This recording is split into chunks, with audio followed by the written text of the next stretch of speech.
Hello and welcome back. I am Chris with Marksman Shooting Sports in Westfield, Indiana, and you are watching Marksman TV. Welcome back to another gun store vlog, where this is going to be kind of a continuation of last week's vlog, talking about all the craziness around all the panic buying, and then also sort of addressing the idea of, is the used gun market about to get really crazy here in about the next 6 to 12 months? I think it is. If you want to know my reasons why, stick around. That's coming up now.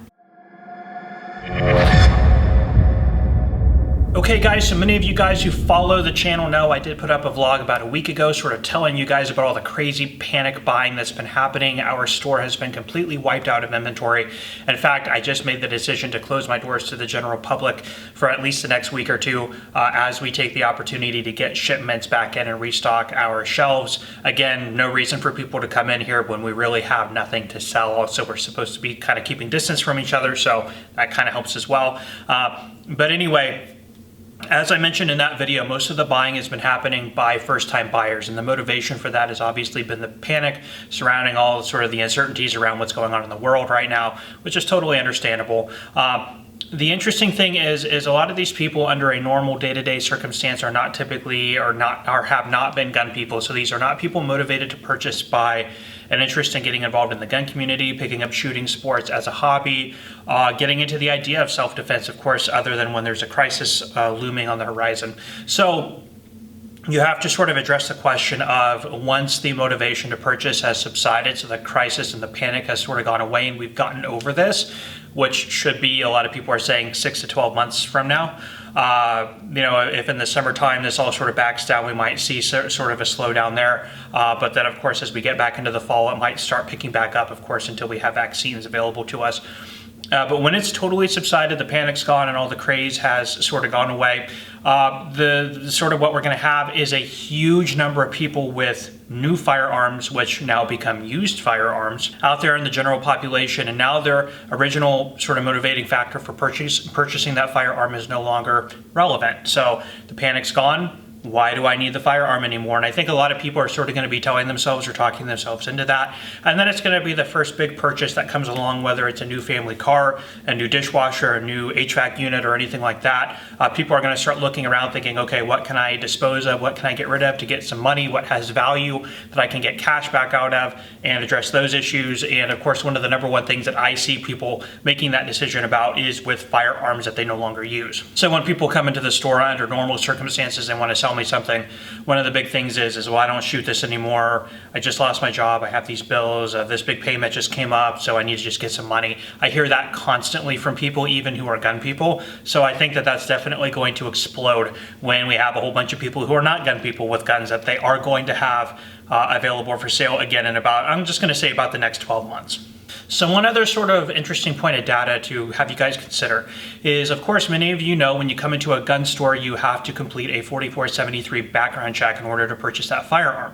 That's all 50 states, okay? I know some states you can use your permit, but you're still completing that form as far as I'm aware. Now, there's basically 3 responses that NICS can give you. That's the National Instant Criminal Background Check System can give you, and that is either a proceed, which means go ahead and take your gun unless your state has a waiting period, a denied, which means there's something on your background check that NICS did not like and you're ineligible to purchase or possess a firearm. And the third one is delay. Delay is the people at NICS need more time in order to process your background check to make sure that you are not a prohibited person. Now that process can take about up to 5 days. It's 3 to 5 days. It's really 3 days, not including date of paper submission and date of transfer. So 5 days total, not including holidays. So 3 to 5 days. And then when those days clear, you can come on in and pick up your firearm. If the gun store wants to sell it to you, the status would be called open, which basically means no status was provided by NICS, but legally their time to provide you with the status has expired, and therefore the gun store has the right to sell you the firearm. Of course, different states might have different rules on this. I'm just talking to you about Indiana, how this is. Now, in our store, when people are delayed on a background check, we do give them the opportunity to go ahead and purchase the firearm. If they purchase the firearm, we will put it in the safe where, considering the firearm belongs to them. And then when their background check status either turns to proceed or open, we will give them the opportunity to come in and pick up their firearm. Under normal circumstances, okay, I'm going back in time a month ago or earlier, 99.9%, I'd actually probably even say 100% of people who pay for their firearm and get a proceed and come in to pick it back up, just are happy to come in and pick up their firearm. I never get any type of buyer's remorse. I never get any type of people asking if they can get a refund on their firearm. Now, in about the past week, I have had anywhere from about 15 to 25 people on a rolling delay cycle. So I've always had anywhere from 15 to 25 people on delay as other people are getting proceeds, new people are getting delayed in the system. And what I am starting to see, of course, because most of those buyers are new first-time buyers, I am already within about a week getting a large number of people asking, hey, I thought about it, I don't really want this gun, or I wanted this one instead, or I didn't need 3, I just need 1. Can I get a refund for that one or this one? Typically, our store policy is no refunds once you pay for the firearm, unless you get denied. You are not getting your money back. But in this case, because I've had so many people asking, I've just made the decision to say you can have a refund, but I'm charging you a restocking fee because while your gun has been in the safe for a week, other people have not been able to buy it. So that has deterred a lot of people and made people just go ahead with their purchase. Some people I'm still waiting on a decision from what they're going to do. So while I'm closed, I'm going to give them that opportunity. But if I still have the guns here, when we reopen, I'm going to put them back out on the shelf and let other people buy them. The point I'm trying to make is I'm already seeing a lot of buyer's remorse. People are already waffling on the idea that whether or not they wanted or needed a firearm. So again, this is sort of illuminating to me that this is going to be sort of big scale once we get beyond sort of all the panic and the hysteria, and the people look around and say, hey, I made a purchase to, I have remorse about my purchase. I'm not a gun person. I don't intend to go use it. Now I'm not scared for my life or whatever.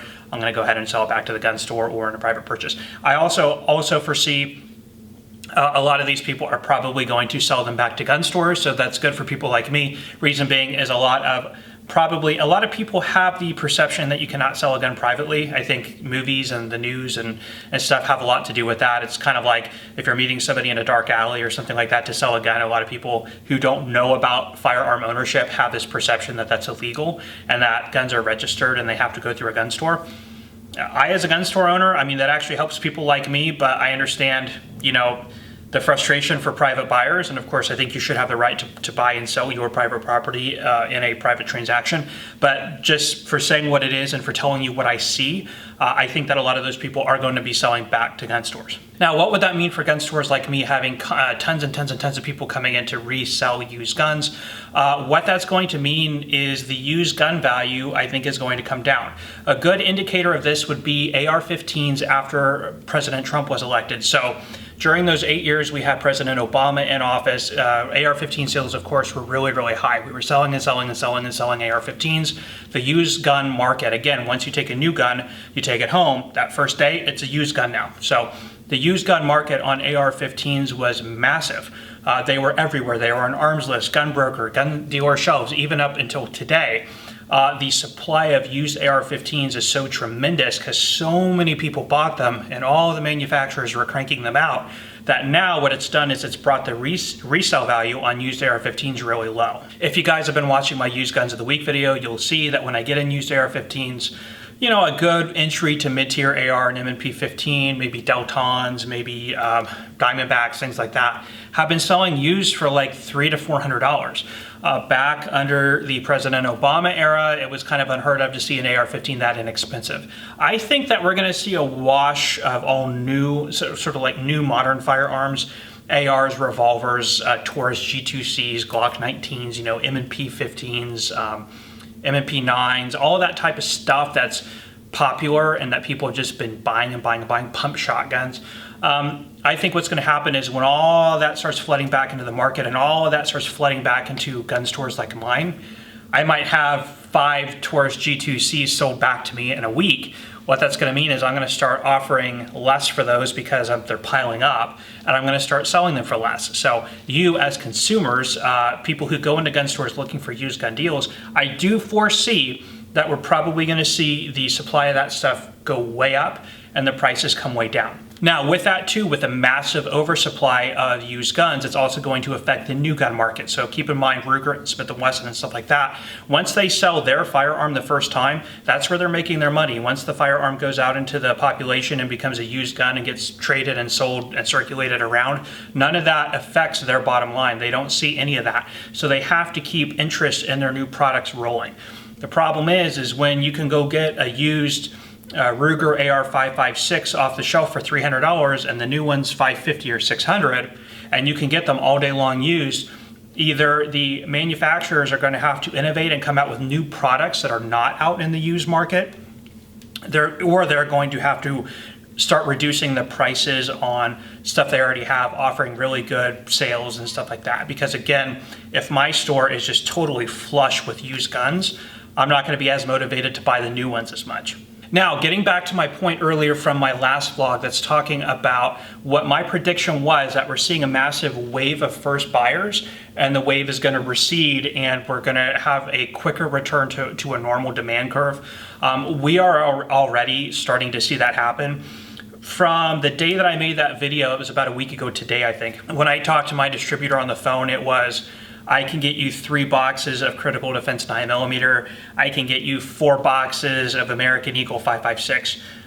The next day it was, I can get you 6 boxes of 9mm. The next day after that it was, I can get you 15 boxes of 9mm. And in some cases, on some cartridges like 5.56 and 38 Special, I'm already starting to get up to the case quantity again. So just within 1 week, distributor, at least in my experience, their supply is starting to really actually come back up exponentially quicker than it did when we were like in the Sandy Hook panic era, where it was like on day 1, 9mm, 5.56, 22 LR was unobtainable, and it stayed that way for like a year and a half. Already we're starting to see it come back, and that's what I predicted what would happen. Now, I do have one other prediction, and that is we are probably going to see a wave 2 of all the panic buying. I think what's going to happen is as the summer hits, I think cases and everything are going to sort of start declining. I think the peak is going to be somewhere between now and about the end of April. And then we're going to hit a really big drop off in new cases. And what's going to happen is that's going to give a lot of confidence in people. Businesses are going to start reopening. People are going to start getting out into the population.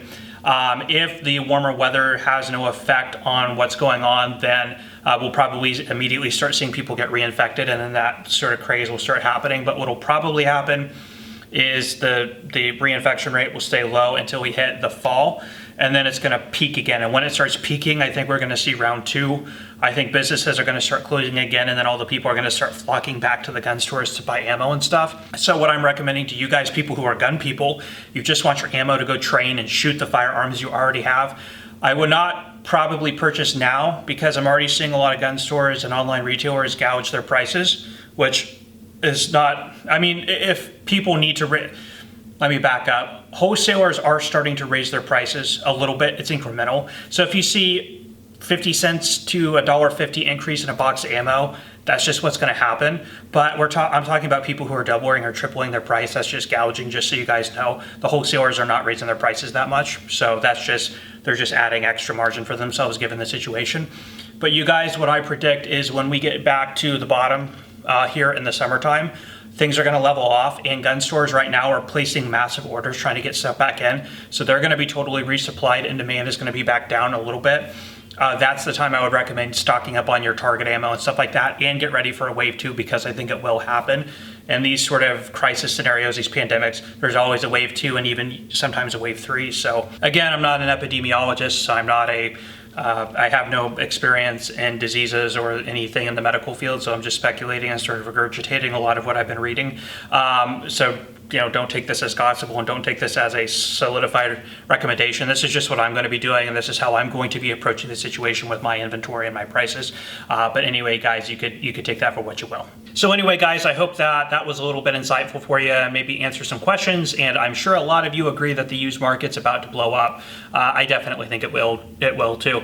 Anyway, that's all the metrics from the past have kind of pointed to this scenario anyway. But guys, if you do have any questions, please leave those down in the comment section for me. If you enjoyed this video, please let me know by hitting that like button. And also, if you want to see more content like this, please subscribe to my channel for more videos. As we're moving through this, I'm going to do a little bit more of these vlogs to kind of keep you guys up to date. Maybe I'll try and do one a week or every 2 weeks. Anyway, guys, I'm going to leave you with all of that information. I am Chris with Marksman Shooting Sports in Westfield, Indiana. You are watching Marksman TV, and I will see you next time.